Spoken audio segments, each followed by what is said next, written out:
Good news! Central Americano MBBS just 34 lakhs. Columbus Central University.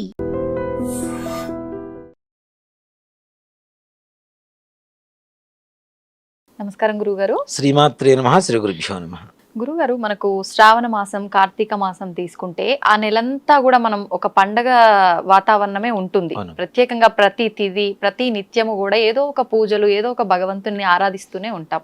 మరి ప్రత్యేకంగా శ్రావణ మాసంలో శనివారం రోజు ఎక్కువగా మనం ఏ దైవాన్ని ఆరాధించాల్సి ఉంటుంది? ముఖ్యంగా శ్రావణ శనివారానికి ఎటువంటి విశిష్టత ఉంది గురుగారు, తెలియజేయండి. శుభం భూయాదమ్మ. కలవు వెంకట నాయక అంటూ ఉంటాం. కలియుగంలో వెంకటేశ్వర స్వామి వారు మనకి ప్రత్యక్ష దైవం అని చెప్పి చెబుతూ ఉంటాం కదా. అవును గురుగారు. వెంకటేశ్వర స్వామి వారి జన్మ నక్షత్రం ఏమిటి అంటే శ్రవణ నక్షత్రం. ఆయన పుట్టింది శ్రవణ నక్షత్రంలో అని జననం. శ్రావణ మాసంలో పౌర్ణమి రోజున వచ్చేటువంటి నక్షత్రం శ్రవణ నక్షత్రం కాబట్టి శ్రావణ మాసం అని చెప్పి పిలుస్తూ ఉంటాం మాసాన్ని. ఆయన మాసం ఆ పౌర్ణమి రోజున ఎక్కడైతే ప్రతిబింబిస్తూ ఉంటుందో ఆ మాసాన్ని మొత్తానికి ఆ నక్షత్ర ప్రభావం తప్పనిసరిగా ఉంటుంది.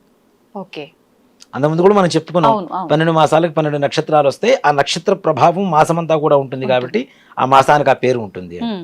అలాగే ఆయన జన్మ నక్షత్రం శ్రవణ నక్షత్రం కలిగినటువంటి ఆ ప్రభావం కలిగినటువంటి మాసమంతా కూడాను విష్ణుమూర్తికి చాలా విశేషమైనటువంటి మాసం.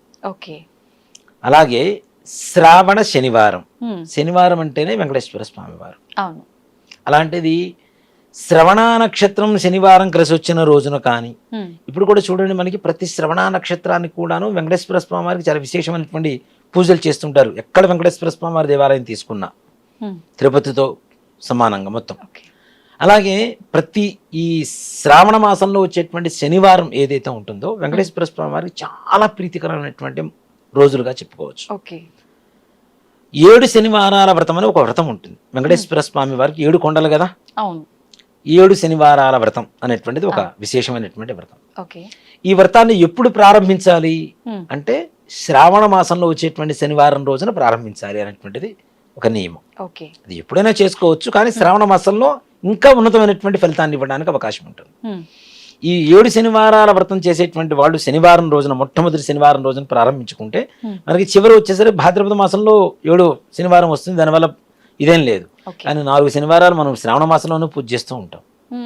అలా పూజ చేసేటువంటి వాళ్ళు కానీ, లేదు కనీసం ఈ 4 శ్రావణ శనివారాలు పూజ చేసుకుంటాం అనేటువంటి వాళ్ళు కానీ, లేదు ఒక శ్రావణ మాసంలో ఒక శనివారం రోజున పూజ చేసుకుంటాం అనేటువంటి వాళ్ళు కానీ, విశేషమైనటువంటి రోజులుగా ఈ శ్రావణ శనివారాన్ని తప్పనిసరిగా చెప్పుకోవచ్చు. వెంకటేశ్వర స్వామి వారిని పూజ చేస్తే లక్ష్మీదేవిని పూజ చేసినట్టే. ఆయన వక్షస్థలంలోనే లక్ష్మీదేవి ఉంటుంది కదా, విష్ణుమూర్తి వక్షస్థలంలోనే. కాబట్టి ఈ శ్రావణ శనివారం రోజున వెంకటేశ్వర స్వామి వారి దీపారాధన, 7 శనివారాల వ్రతం, లేదా కనీసం 3 శనివారాలు, 4 శనివారాలు, ఒక శనివారం అయినా సరే ఈ వ్రతం చేసుకోవడం అనేది చాలా విశేషమైనటువంటి ఫలితాన్ని ఇస్తూ ఉంటుంది మనకి. ఈ శనివార వ్రతం ఎలా చేయాలి అంటే 7 శనివారాలు చేసేటువంటి విధానం చెప్తాను. దాన్నే ఒక శనివారమైనా, 3 శనివారాలైనా, 4 శనివారాలైనా చేసుకోవచ్చు. ముందుగా వెంకటేశ్వర స్వామి వారిని ఒక పీట వేసి చక్కగా ఆ పీటని పసుపు పూసేసి చక్కగా బొట్లు పెట్టేసి బియ్యం పిండి కుంకుమతో బొట్లు పెట్టి వెంకటేశ్వర స్వామి వారి పటాన్ని అక్కడ ఆవాహనం చేసుకొని దాన్ని కదిలించకుండా 7 శనివారాలు ఉంచాలి అంతే. దాంతో పాటుగా అఖండం అనేది పెట్టుకోవాలి తప్పనిసరిగా. ఒక విస్తరాకు తీసుకొని, విస్తరాకు అంటే పేపర్ ప్లేట్స్ కాదు, మన మాడపాకుతో తయారు చేసేటువంటి విస్తరాకులు, మోదురు ఆకు ఏవైతే ఉంటాయో దాంతో తయారు చేసేటువంటి విస్తరాకు తీసుకొని దాంట్లో కొద్దిగా ధాన్యం బొడ్లు పోసుకొని 2 మట్టి మూకుళ్ళు ఉంటాయి మనకి, కంచుళ్ళు అంటూ ఉంటారు, మూకుళ్ళు అంటూ ఉంటాం. ఆ మూకుళ్ళు తీసుకొని వాటిని కూడా శుభ్రంగా నీళ్లలో ఒక 10 నిమిషాలు నానబెట్టి బయటికి తీసి వాటికి కూడా చక్కగా గంధం పూసి బొట్లు పెట్టి 2 అఖండం ఒత్తున పెద్ద పెద్ద ఒత్తున అమ్ముతూ ఉంటారు. లేదు మనమే తయారు చేసుకోవచ్చు, పత్తి తీసుకొని దాంట్లో నువ్వులు నూనె మొత్తం రోజు 7 శనివారాల పాటు అంటే 49 రోజులు, దాదాపు 50 రోజుల పాటు మొత్తం ఆవు నెయ్యి వాడాలంటే ఇప్పుడున్న పరిస్థితులు ఆస్తులు కూడా అమ్ముకోవాల్సిన పరిస్థితి.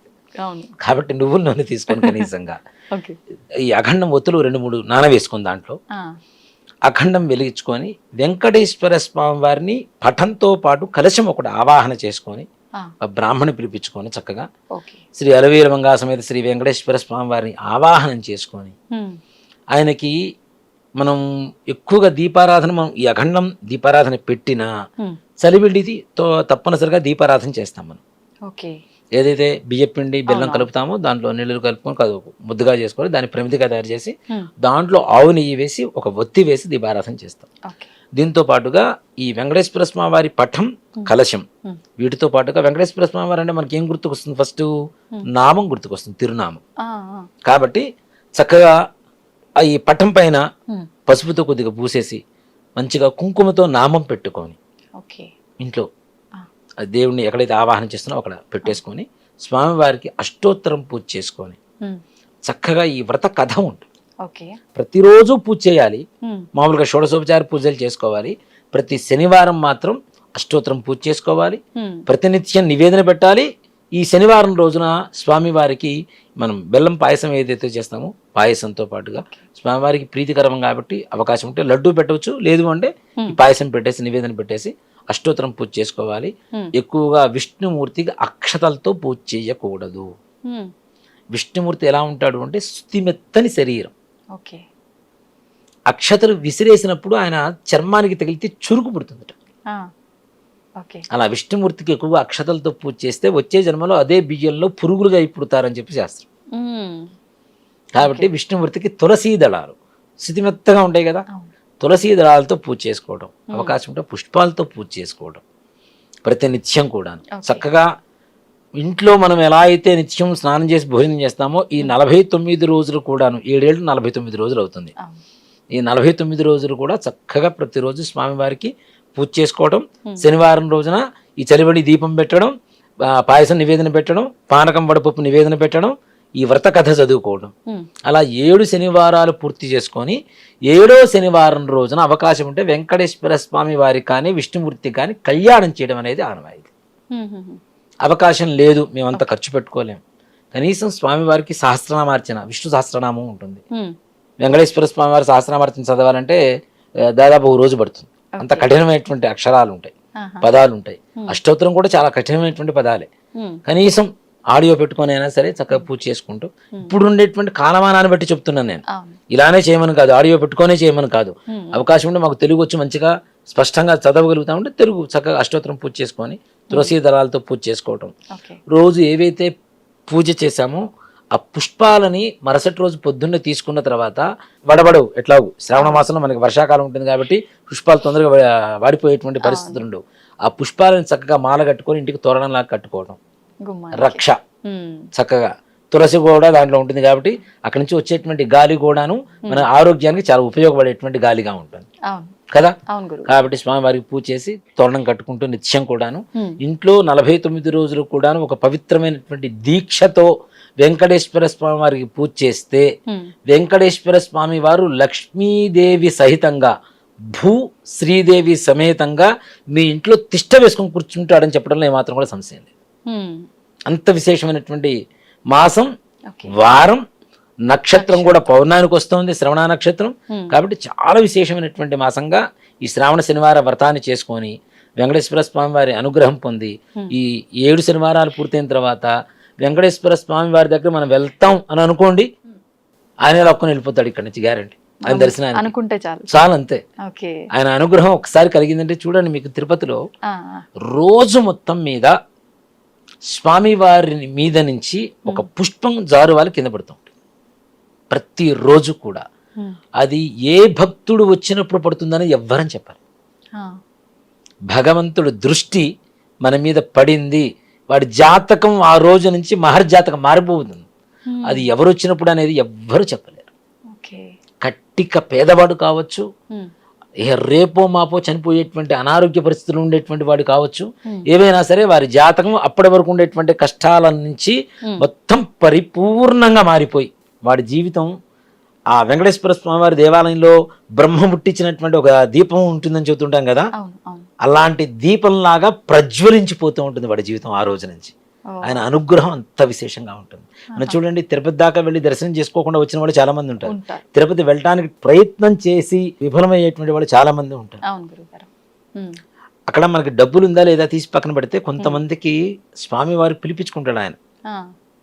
మనం ఇంత 7 శనివారాలు ఆయన్నే నమ్ముకొని గోవిందనామం చేసుకుంటూ ఆయన్నే మన ఇంట్లో ఒక వ్యక్తి ఒక శక్తి తిరుగుతున్నాడు వెంకటేశ్వర స్వామి వారు అని చెప్పి భావించిన తర్వాత మనల్ని అక్కడికి తీసుకొని వెళ్ళాలి, ఆయన ఇక్కడికి రావాలి, ఈ రెండింటిలో ఏదో ఒకటి జరగాలి తప్పనిసరిగా.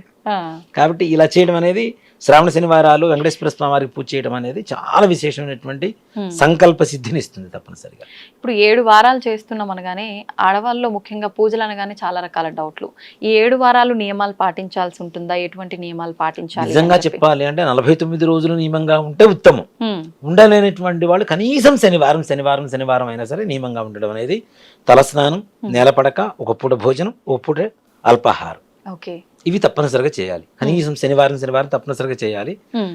7 శనివారాల వ్రతం చేస్తూ ఉంటే 7 కొండల వాడు మన ఇంటికి రావడం అనేది తథ్యం, దాంట్లో అనుమానమే లేదు.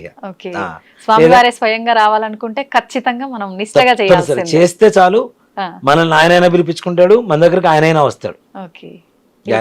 ఆయన ఒకటి చెప్తానమ్మా, వెంకటేశ్వర స్వామి వారి ఇలాంటి వ్రతం చేయడం ద్వారా ఆయన స్పర్శ మనకి తప్పనిసరిగా కలుగుతుంది అనేది మాత్రం సత్యంగా చెప్పవచ్చు.